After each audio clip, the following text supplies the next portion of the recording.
Pós-verdade, Pedro Bravo de Souza, Pursuit de Lee McIntyre. Né? The Meat Press Essential Knowledge Series tem como objetivo publicar livros sobre temas atuais de modo acessível, conciso e bem fundamentado. Para tanto, convida especialistas renomados para oferecer uma visão geral de um assunto particular que tem chamado a atenção da sociedade. Post-Truth, né, do filósofo da ciência Lee C. McIntyre, da Universidade de Boston, encaixa perfeitamente nessa proposta. O livro é dividido em 7 capítulos, os quais, a meu ver, dividem-se em 3 momentos.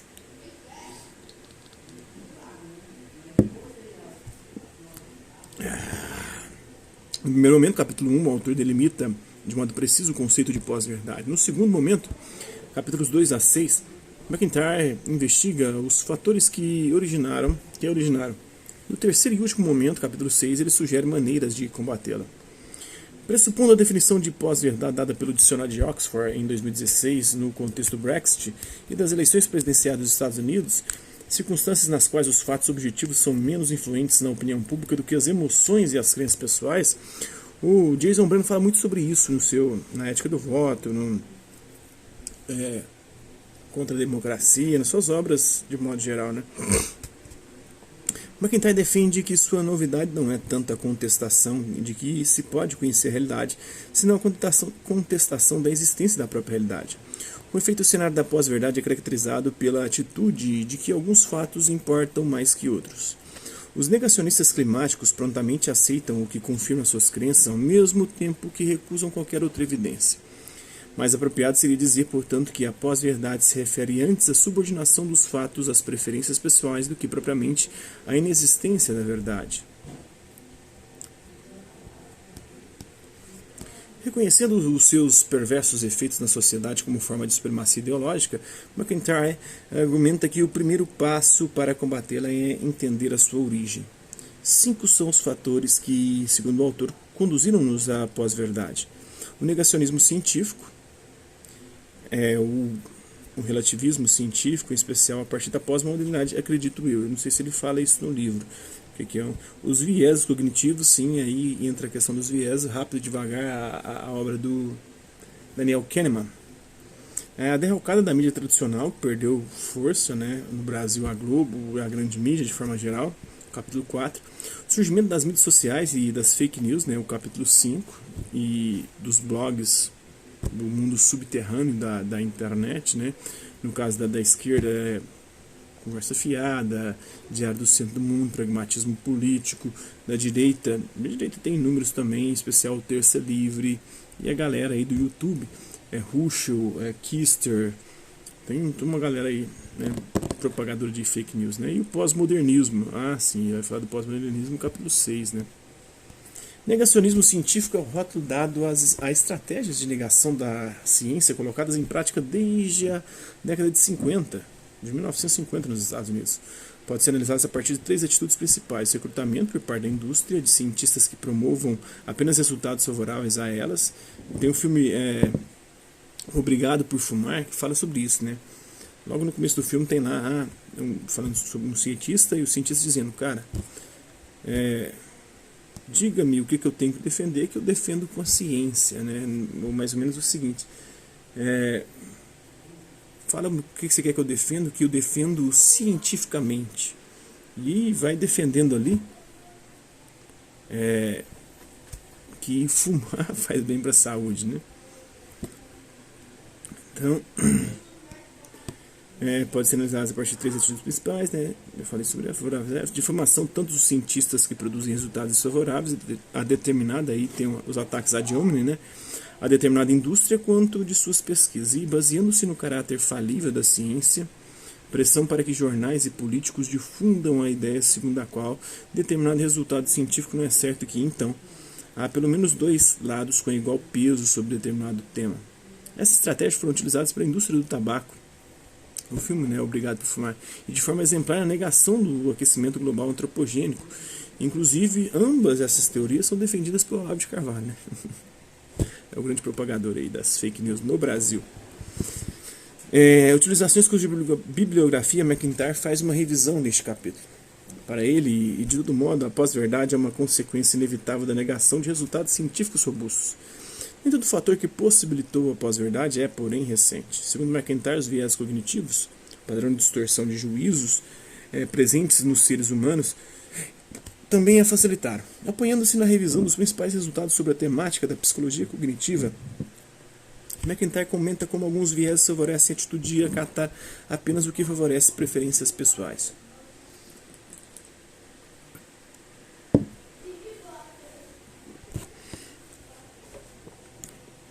Embora tais viés estejam conosco há muito tempo, o autor argumenta que a diminuição de relações sociais diretas, e agora se acentuou, né, ainda mais com a quarentena, e os silos formados em redes sociais intensificaram seus efeitos. Daí a pós-verdade ter emergido apenas há poucos anos. Né? Emergido não, já existe pós-verdade desde o mundo antigo. Né?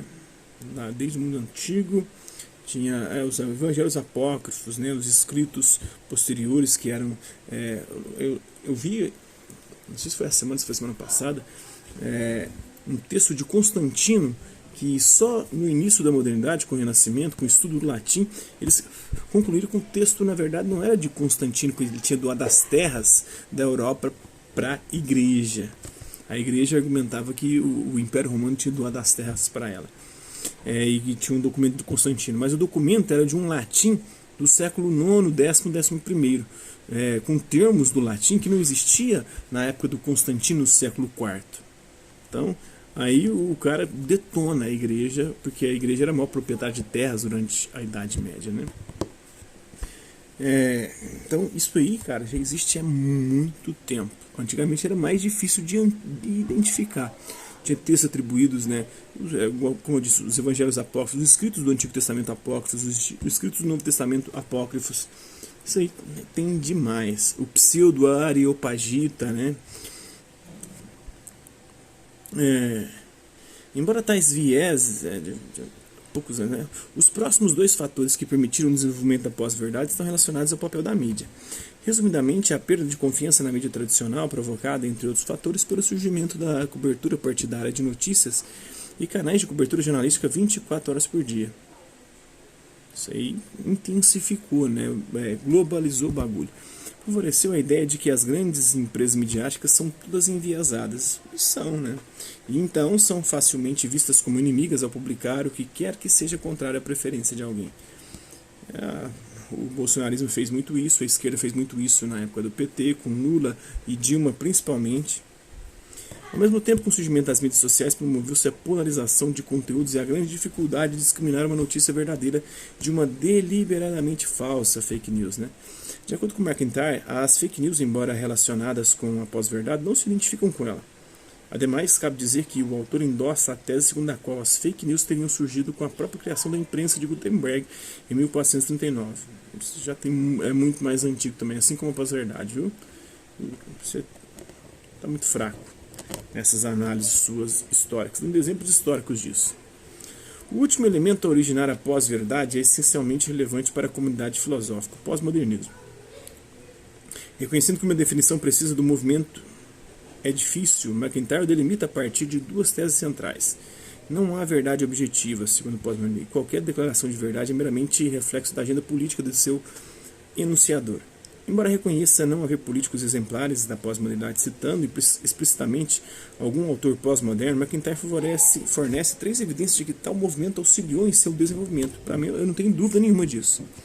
O fundador do movimento contrário ao ensino da teoria evolutiva nas escolas estadunidenses, o Philip Johnson, cita explicitamente autores e teses pós-modernas para sustentar suas propostas e minar a credibilidade daquela teoria científica. Os defensores do criacionismo ou do design inteligente. Né? Mike Cernovich, um dos grandes blogueiros apoiadores de Trump, né, com 517 mil seguidores no Twitter, fez o mesmo ao defender suas teorias da conspiração durante as eleições de 2016 nos Estados Unidos. Finalmente, algumas declarações de culpa por parte de autores pós-modernos como Bruno Latour e Michael Berube, ao mostrarem-se horrorizados com a apropriação de suas ideias pela extrema-direita. Foi apropriada. Né? O Olavo usa muito, e a direita de forma geral, essa direita bolsonarista, né? Ou pelo negacionismo científico.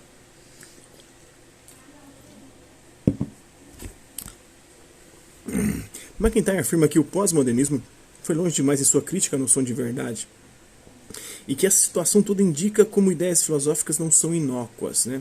Ideias têm consequências. Tem um livro que defende isso e que inclusive queria limar as ideias de esquerda, né? Aí já ideias têm consequências, sim. Mas não podemos levar as últimas consequências a consequências que sejam prejudiciais à própria humanidade. O último capítulo do livro dedica-se ao objetivo de combater a pós-verdade. MacIntyre indica e fundamenta de modo rápido 3 conselhos práticos: contestar toda tentativa de negar algo fatual, algo que é fato, né? Promover o pensamento crítico e reportagens investigativas, autovigiar-se com relação às suas próprias crenças. No decorrer do livro, porém, outras 2 recomendações foram mencionadas: entender as causas da pós-verdade e inundar a internet de notícias verdadeiras. Esse capítulo parece-me, o único defeito injustificável do livro. O autor poderia muito bem ter desenvolvido vários outros temas nos capítulos anteriores, desenvolvimentos que aparecem de certa forma nas notas de rodapé ao fim da obra. Mas a semelhante empreitada certamente faria o livro ter outro escopo que não aquele de ser uma visão geral sobre o tema da pós-verdade. Aqui, contudo, MacIntyre avisa aos leitores de início que fará avançar o debate sobre o contra-ataque em relação à pós-verdade, criando uma expectativa que infelizmente não cumpre. De modo talvez indireto, a tarefa de promover o pensamento crítico e reportagens investigativas já havia sido mencionada no próprio livro, por exemplo. Além disso, nada é dito sobre soluções no plano institucional político.